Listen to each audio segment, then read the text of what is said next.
मांगत तुलसीदास कर जोरे, बसहूँ राम सिय मानस मोरे।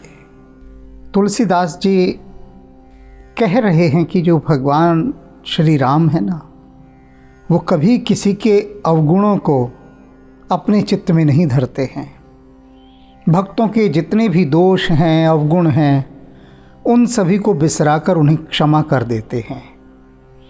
उनकी इस उदारता को तुलसीदास जी बहुत भक्ति भाव से गा रहे हैं।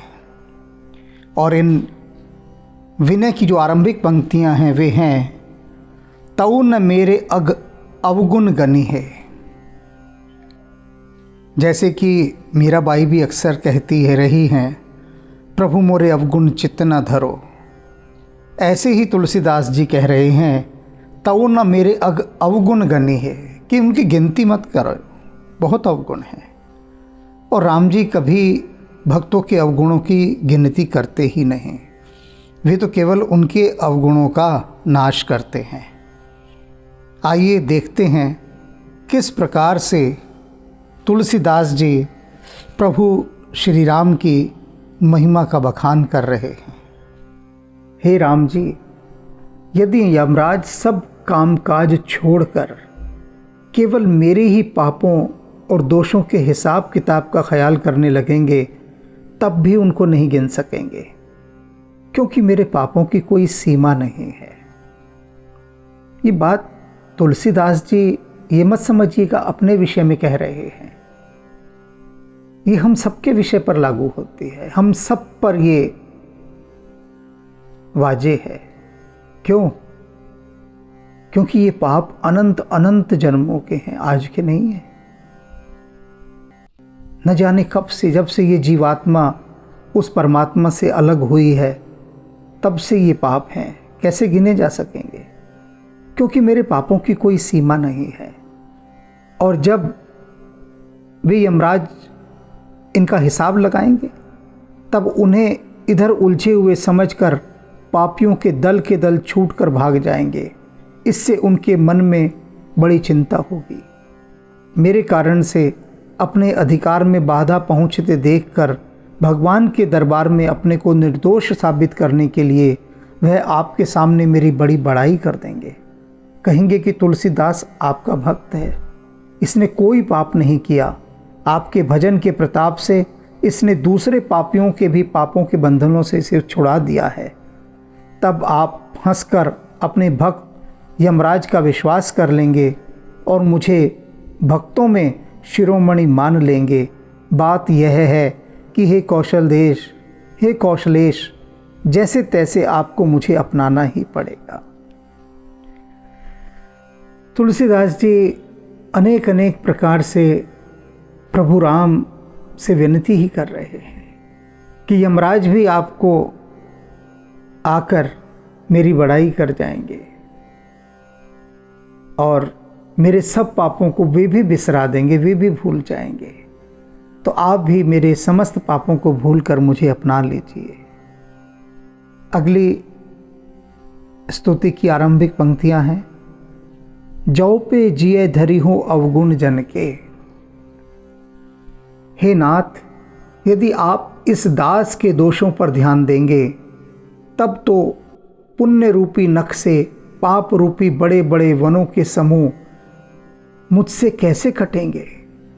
मेरे जरा से पुण्य से भारी भारी पाप कैसे दूर होंगे? मन, वचन और शरीर से किए हुए मेरे पापों का वर्णन भी भला कौन कर सकता है? एक एक क्षण के पापों का हिसाब जोड़ने में अनेक शेषनाग, सरस्वती और वेद हार जाएंगे। मेरे पुण्यों के भरोसे तो पापों से छूटकर उद्धार होना असंभव है। ऐसे पुण्य है ही नहीं मेरे कि वो पापों को काट दें।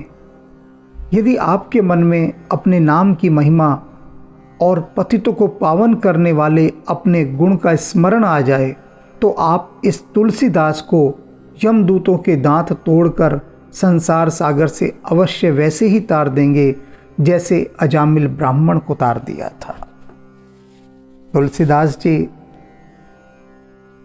राम जी को उदाहरण देकर याद दिला रहे हैं कि एक मैं ही नहीं हूँ, मेरे जैसे न जाने कितने अजामिल हैं, और आपने अजामिल को भी तो तार दिया था ना।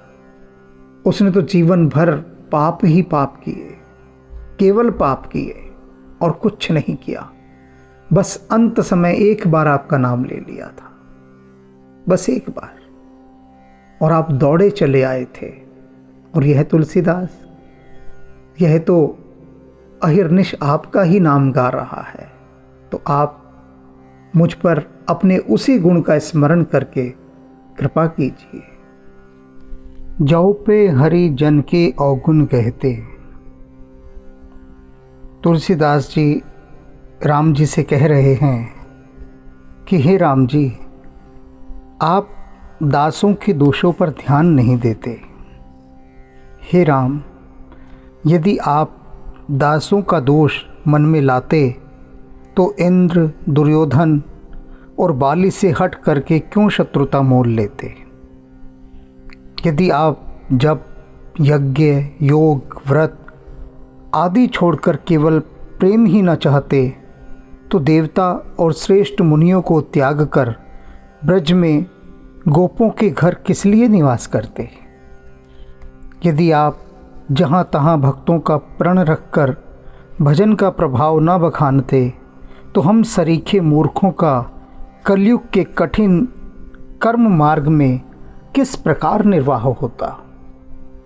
हे संकटहारी, यदि आपने पुत्र के संकेत से नारायण का नाम लेने वाले अजामिल के अनंत पापों को भस्म न किया होता तो यमदूत हम सरीखे बैलों को खोज खोज कर हल में ही जोतते।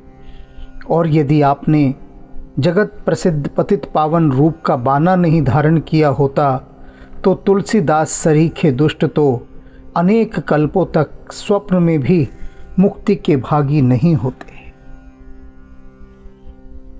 विनय पत्रिका की अगली स्तुति की आरंभिक पंक्तियां हैं। ऐसी हरि करत दास पर प्रीति। श्री हरि, आपने दास पर इतना प्रेम किया है और इतना प्रेम करते हैं कि अपनी सारी प्रभुता भूलकर उस भक्त के ही अधीन हो जाते हैं। उनकी यह रीति सनातन है। जिस परमात्मा ने देवता, दैत्य, नाग और मनुष्यों को कर्मों की बड़ी मजबूत डोरी में बांध रखा है, उसी अखंड परब्रह्म को यशोदा जी ने प्रेमवश ऊखल से ऐसा बांध दिया कि जिसे आप खोल भी नहीं सके। जिसकी माया के वश होकर ब्रह्मा और शिवजी ने नाचते नाचते उसका पार नहीं पाया, उसी को गोप रमणियों ने ताल बजा बजा कर आंगन में नचाया। वेद का यह सिद्धांत प्रसिद्ध है कि भगवान सारे विश्व का भरण पोषण करने वाले लक्ष्मी जी के स्वामी और तीनों लोकों के अधीश्वर हैं। ऐसे प्रभु की भी भक्त राजा बलि के आगे कुछ भी प्रभुता नहीं चल सकी, वरन प्रेमवश ब्राह्मण वेश बनाकर उससे भीख मांगनी पड़ी। जिसके नाम स्मरण मात्र से संसार के जन्म मरण रूपी दुखों के भार से जीव छूट जाते हैं, उसी कृपानिधि ने भक्त अम्बरीश के लिए स्वयं 10 बार अवतार लिया। जिसको संयमी मुनिगण योग, वैराग्य, ध्यान, तप, जप इत्यादि करके खोजते रहते हैं, उसी नाथ ने बंदर, रीछ आदि नीच चंचल पशुओं से प्रीति की। लोकपाल, यमराज, काल, वायु, सूर्य और चंद्रमा आदि सब जिसके आज्ञाकारी हैं, वही प्रभु प्रेमवश उग्रसेन के द्वार पर हाथ में लकड़ी लिए दरबान की तरह खड़ा रहता है। विनय पत्रिका की अगली स्तुति की आरंभिक पंक्तियां। बिरद गरीब निवाज राम को। श्री राम जी का बाना ही गरीबों को निहाल कर देता है। वेद, पुराण, शिवजी, शुकदेव जी आदि यही गाते हैं। उनके श्री राम नाम का प्रभाव ही तो प्रत्यक्ष है। ध्रुव, प्रहलाद, विभीषण, सुग्रीव, अहिल्या, जटायु, काकभूषणी, 5 पांडव और सुदामा इन सबको भगवान ने इस लोक में सुंदर यश और परलोक में सद्गति दी। इनमें से राम के काम का भला कौन था? कोई भी तो ऐसा ना था जो राम के किसी काम आ सके, लेकिन फिर भी राम ने इनको पार लगाया। गणिका, जीवंती, कोल किरात, गुह निषाद आदि तथा आदि कवि वाल्मीकि, इनसे बुरा कौन था? और अजामिल ने कब अश्वमेघ यज्ञ किया था? गजराज ने कब सोमदेव का गायन किया था? तुलसी के समान कपटी मलिन, सब साधनों से हीन, दुबला पतला और कौन है? पर श्री राम के नाम रूपी राजा के राज्य में उसके प्रबल प्रताप से युग युग से चमड़े का सिक्का भी चलता आ रहा है। अर्थात नाम के प्रभाव से अत्यंत नीच भी परमात्मा को प्राप्त करते रहे हैं, ऐसे ही मैं भी प्राप्त करूँगा। तुलसीदास जी की यह बात अक्षरशः सत्य है और सटीक है कि राम नाम के प्रभाव से न जाने कितने पतित, कितने दुष्ट, कितने पापी, वे सब पार उतर गए। राम जिसके हृदय में उतर जाते हैं उसी को पार उतार देते हैं। और इसीलिए तुलसीदास जी इस पूरी विनय पत्रिका में केवल विनय ही विनय कर रहे हैं, प्रार्थना ही प्रार्थना कर रहे हैं, अरदास ही अरदास है, फरियाद ही फरियाद है। वे बार बार श्री राम से यही प्रार्थना कर रहे हैं कि वे अपने श्री चरणों में उनके हृदय को भक्ति प्रदान करें, क्योंकि जब तक हृदय प्रभु के श्री चरणों में लीन नहीं होता तब तक सद्गति भी प्राप्त नहीं होती, सद्बुद्धि भी प्राप्त नहीं होती, सन्मार्ग भी नहीं मिलता। कैसे मिलेगा? क्योंकि बिना अमृत के अमरत्व कैसा? तो यह जो राम नाम का अमृत है, परम सौभाग्यशाली हैं वे लोग, परम सौभाग्यशाली, जिन्हें इस राम नाम के अमृत की एक बूंद अपनी जिह्वा पर रखने का परम सौभाग्य प्राप्त हो रहा है। वे कल्पना भी नहीं कर सकते अपने सौभाग्य की कि परमात्मा ने उन्हें कितनी बड़ी संपदा दी है। अन्यथा कहाँ राम के चरणों में प्रीति लग पाती है? जिनकी लग गई है, समझ लीजिए, अच्छे से समझ लीजिए कि उनके जन्मों जन्मों के संचित पुण्यों का उदय हुआ है और वे अपनी इस प्रीति को दिन दुगनी रात चौगनी उन्नति के समान बढ़ाते ही जाएं, बढ़ाते ही जाएं, बढ़ाते ही जाएं।